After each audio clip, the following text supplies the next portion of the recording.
would find solace and some comfort with having this knife off of our throats and start rebuilding within our own society.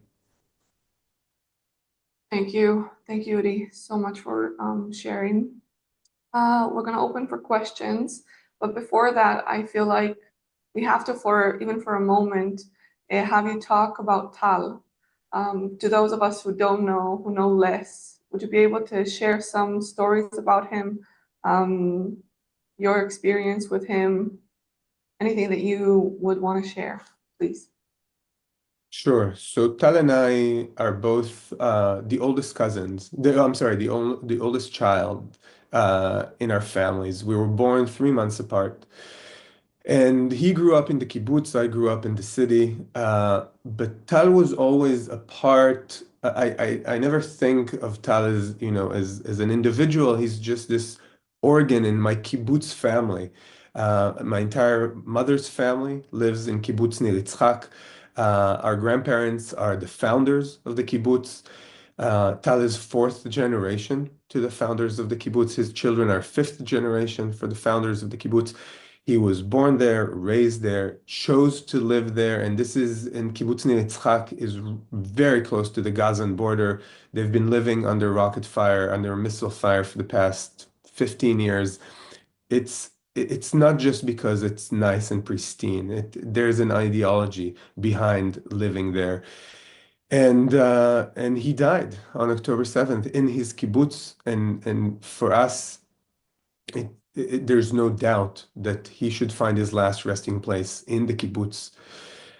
Tal was a civil engineer. He was kind of shy. He wasn't the first person you'd notice when you walk into a room, but he was always the first person that people addressed when they needed help, he was a handyman. So, you bought furniture in IKEA and you needed the guy to do it in like 10 minutes instead of you busting your chops over this, then he was always the guy.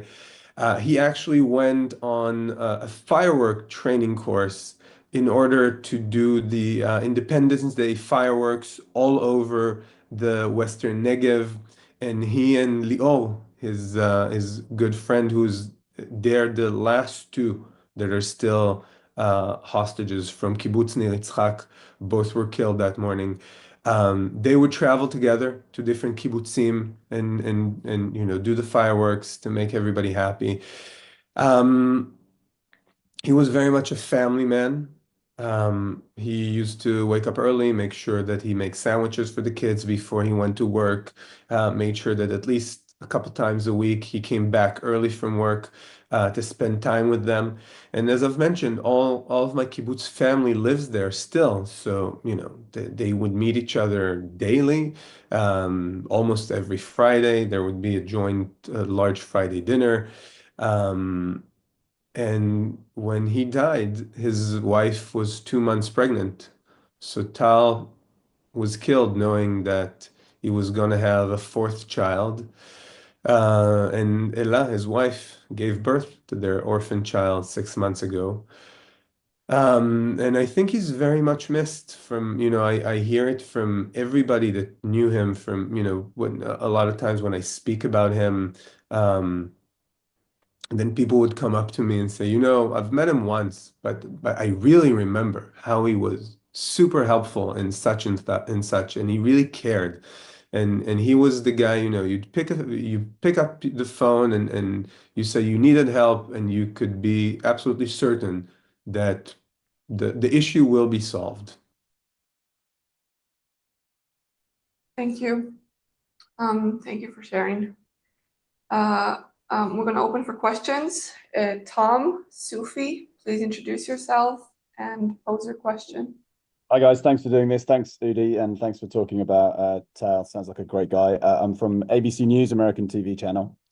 I'd like to ask how sincere stroke genuine you believe the Israeli government to be about wanting phases 2 and 3 of the deal to become a reality. And linked to that, do you believe that the Israeli government is willing now to prioritize all of the hostages over its other stated war aim of militarily destroying Hamas? Thanks very much. Sure. Thank you for your question. And I think you've phrased it correctly in order to help me answer the question. So, first, I think that we've reached a point where there's no doubt on what we should do in the avenue of going into this deal. We can't postpone any longer, and we have to start getting hostages out. And this is why the messages we've been getting from everyone, not just the government, but also the negotiation team, is that we have no time to spare. We've got to go into this deal and start phase one. At the same time, they're still working on phases 2 and 3, but they would come into conclusion later on.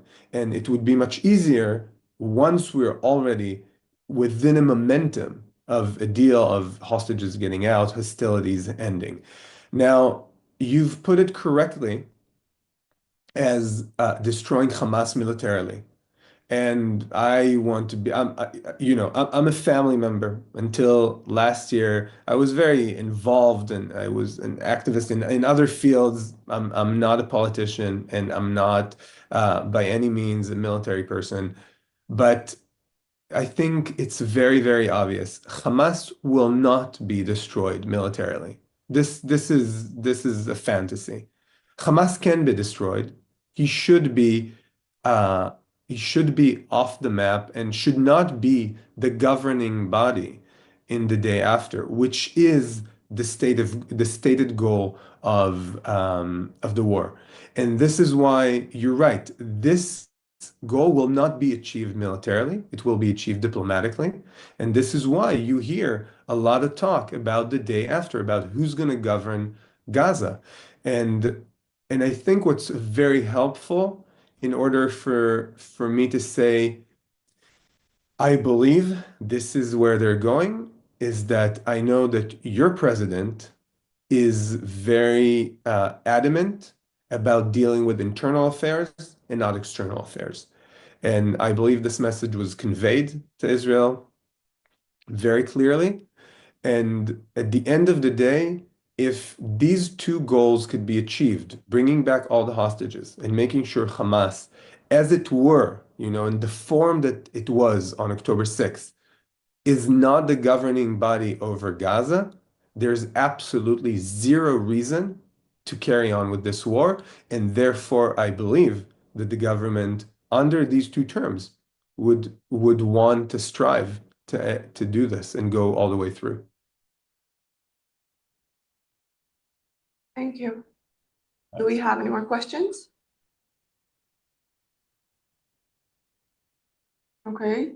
One more question from me, if I may. Tal's children are fairly young, if I'm not mistaken, less than 10. How do you guys convey the message or explain the current situation? What do they know? What do they understand? I assume they do because they're young, but still able to grasp the situation. How do you convey the fact that there is a deal, but he's not part of it?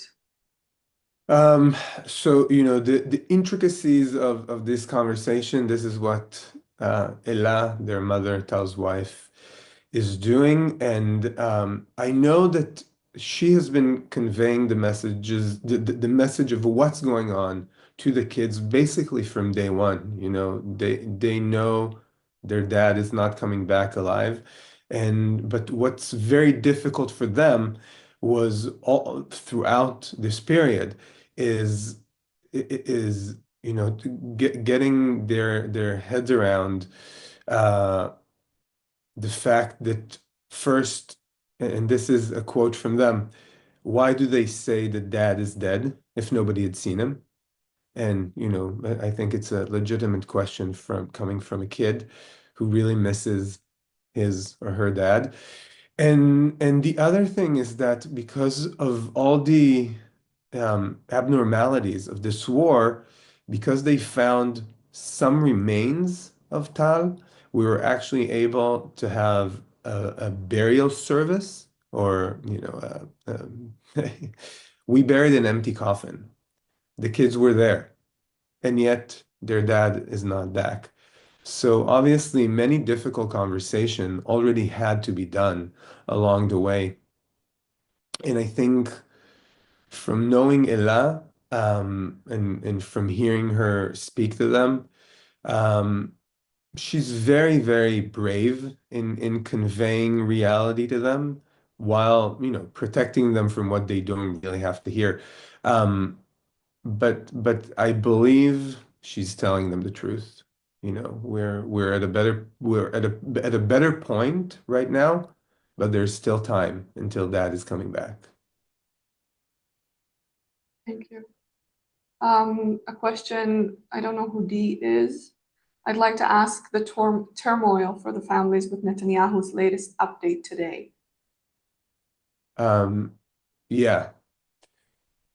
Um, so I'd like to ask the turmoil for the families when Netanyahu latest update today. Yeah, so there were two updates today coming out of Netanyahu. One is that Hamas has new demands, and this is the reason that they haven't had a government meeting to sign the deal yet. Um, and this is what I was referring to in when I started speaking. Um, at the end of the day, this is a very, very difficult negotiation, and and I would say I think the Netanyahu is wise in not stating out in the open, the deal is signed, it's all good, forget about it, when there are still things that can go wrong. On the other hand, we hear people in his coalition speaking about the fact that they might break down the government if the deal is signed, or if it's signed and it goes all the way through. And and I know he's dealing with them as well. I don't know any of the intricacies going on there because it's really behind closed doors. But what I can really tell you about these people, about Smotrich and Ben Gvir, is that they should just be ashamed of themselves. That's really all I can say about them.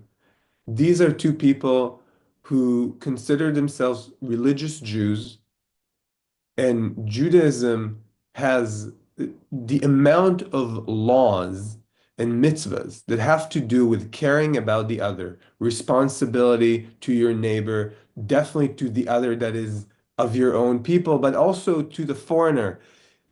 And saying that the people that were taken hostage on their shift, when they were responsible, they were a part of the government that had the strategy that led to October 7th. And they have been a part of the government running this war since October 7th. And they haven't found a single different solution for bringing the hostages back in 15 months. And now, when there is a solution bringing them back, they're saying that they're opposed to it. They should just be embarrassed. That's all I can say. They should really be ashamed of themselves as human beings, as politicians, as Jews. That's what I think of them. Well, there's a question that basically piggybacks on what you just said, but if you have anything to add, what would you say to Smotrich and Ben Gvir if you had a chance to speak to them directly? And now they seem to be trying to block the agreement. Well, That's, yeah, I've just said this. This yeah. is, at this point, saying you're opposed, saying you stand between parents seeing their child for the first time in 15 months, something that could happen within 3 days, saying that you will stand between the parents and their child. This is, who are you? What kind of a person are you? It's beyond me. It's not even. I don't think I'll be able to speak to them at this point. I do see there are other questions on the chat. Why did Israel carry out an attack on Gaza after a ceasefire had been agreed upon? It hasn't. By the way, first of all, I Yeah, don't I represent, I right. I replied don't represent, right. exactly. You're a family member, you're not a That's right. policymaker. So that's Just the not a only question thing for I'd you. like to say about this is that it hasn't yet. The deal hasn't been sealed, and this is what I opened with.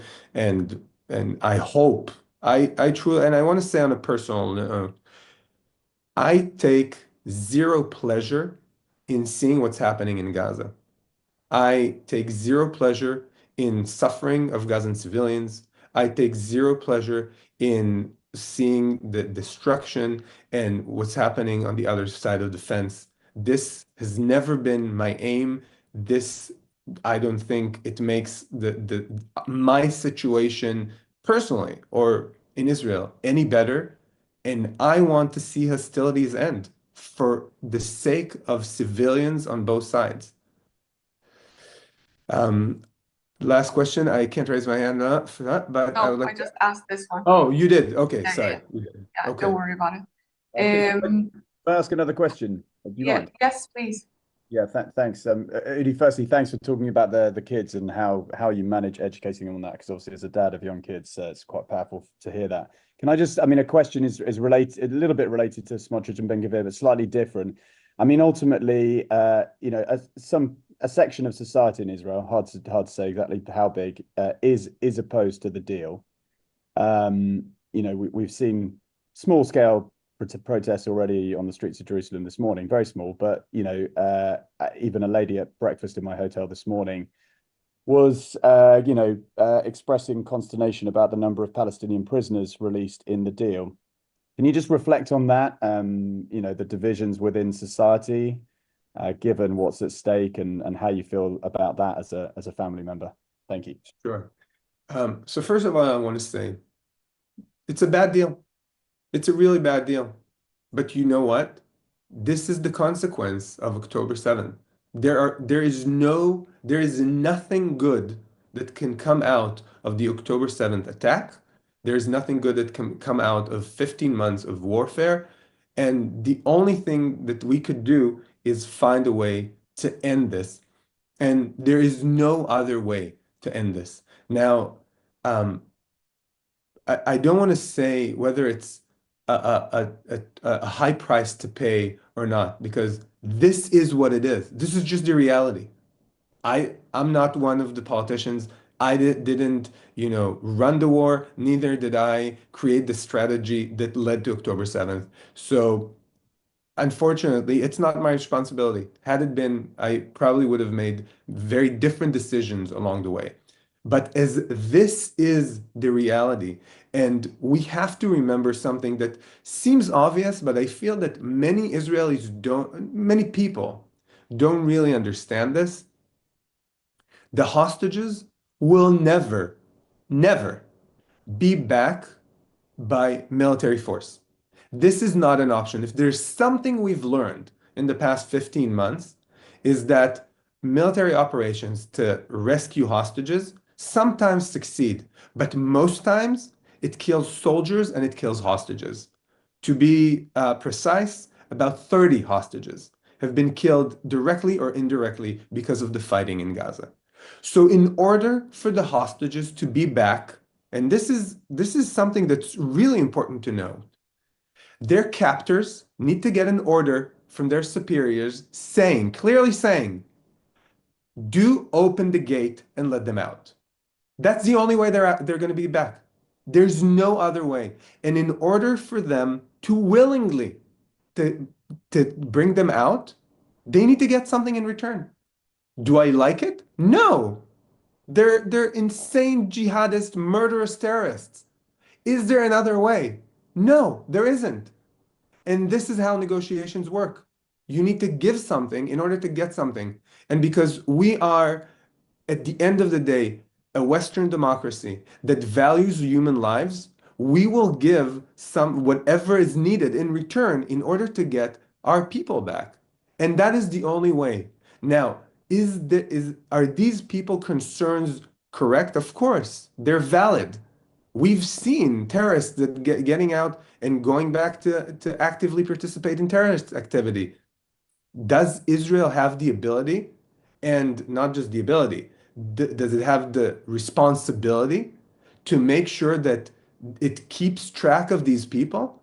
And if they present a danger, than to do whatever is needed so these people don't go back to harming their own people or Israelis? Of course they do. But if we, Israelis, actually have faith in our ability to work for a better future and actually make sure we have the guarantees, the international guarantees, to act upon them, and that we actually take action in order to keep ourselves safe, because at the end of the day, only Israel is responsible for its safety with the help of its allies. But we need to make sure that when these people are released, and this is just, it's one instance, that I can give you numerous concerns that are all valid within this deal. But we need to make sure that on the day after, we don't go back to October 6th being complicit when on the other side of the fence, there's an insane terrorist organization that vows to kill us and we just let it prosper. Thank you. We have two more questions. You did touch upon both to a certain degree, so I'm going to ask if you have anything to add. We'll let you. How do you feel about the phase one lasting for 42 days with hostages released once a week, whereas the first deal agreed on was daily releases? So obviously, it's very hard to take. It's very hard to take this prolonged period. The longer the deal, the more things could go wrong. So I'll say this. So this, for me personally, emotionally, and not just for me. Obviously, you can imagine for all family members, the fact that this is going to take so long, it's going to be excruciating. On the other hand, and now I'm just speaking in practical terms, so many things need to happen if we take into consideration that the end of this deal is all 98 hostages need to be located, transferred, they need to come back safely. So all the organization on the Gazan side, and on our side, the Israeli military at some point needs to retract. We need to move in supplies. We need to make sure how many people go back to northern Gaza. We need the international community to be a part of this. We need our allies, the mediators, the Qataris, not the Qataris, the Saudis, the Emiratis, the EU would be a part of this. What's going to be the mechanism of reconstructing Gaza? At what pace? And I can go on for 15 minutes telling you all the intricate details that would have to be done in order to get this resolved. And therefore, just from a logistical point of view, and on top of that, keep in mind, zero trust between the two sides. So we've got to have guarantees. I can understand why it would take longer than the first deal. Do I like it? Absolutely not. Thank you.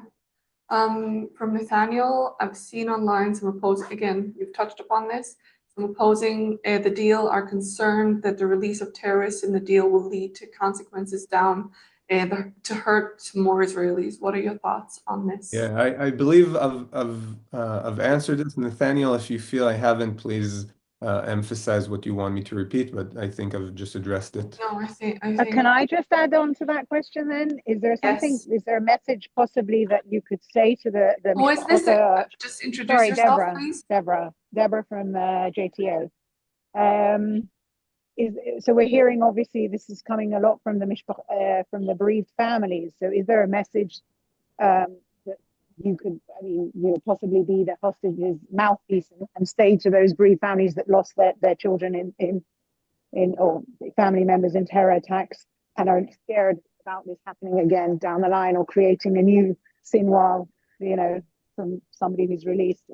Any of those fears? Is there some sort of message that you could convey? Sure. So, of course. So, for the bereaved families that have suffered from terrorism, I can say that I absolutely feel their pain, and I can absolutely see why this is hurting them personally. But sadly, the reality of existence in Israel is that if it weren't for arvut adadit, for mutual responsibility, we would not last in this region for a week.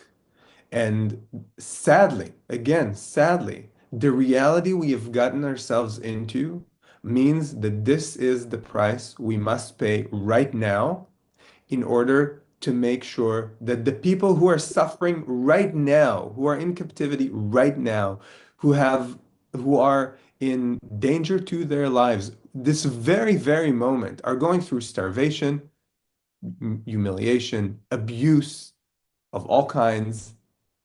We need to bring them back home. And if this is, again, as I see it, the only way to get them back, this is what we have to do. Would I be shoulder to shoulder with them on the day after saying, the people of Israel, demand that we don't go back to October 6th, that if we see another Sinwar rising, we take action. We don't wait for him to become what he had become. This is my responsibility to them. And I can totally feel their sorrow. And I'll tell you more. You haven't mentioned the bereaved families who've lost their children fighting in this war. Some of them also opposed this deal, saying this is not what we fought for.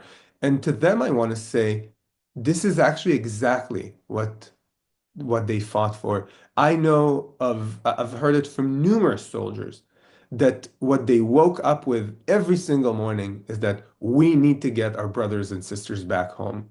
And their achievements, what Israel has done on the ground in Gaza, is what is allowing us now to go into this negotiation from a point of where we have the upper hand, when we have turned things dramatically in Gaza, where it no longer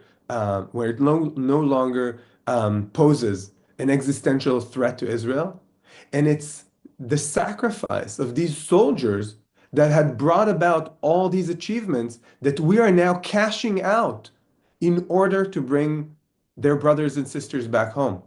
They have done that. This is the meaning of their sacrifice. They have enabled us to do this. Thank you. Unless we have time for one more question, we're going to conclude this conference. I want to thank you, Udi, for taking the time to speak to us. Again, as I said at the beginning, I know this is very difficult, and you mentioned mutual responsibility. What you've expressed is the epitome of it, considering your situation. And I hope I'm speaking on behalf of everyone when I say that we hope that you get to get Tal back and have a full closure the way it should be. Thank you.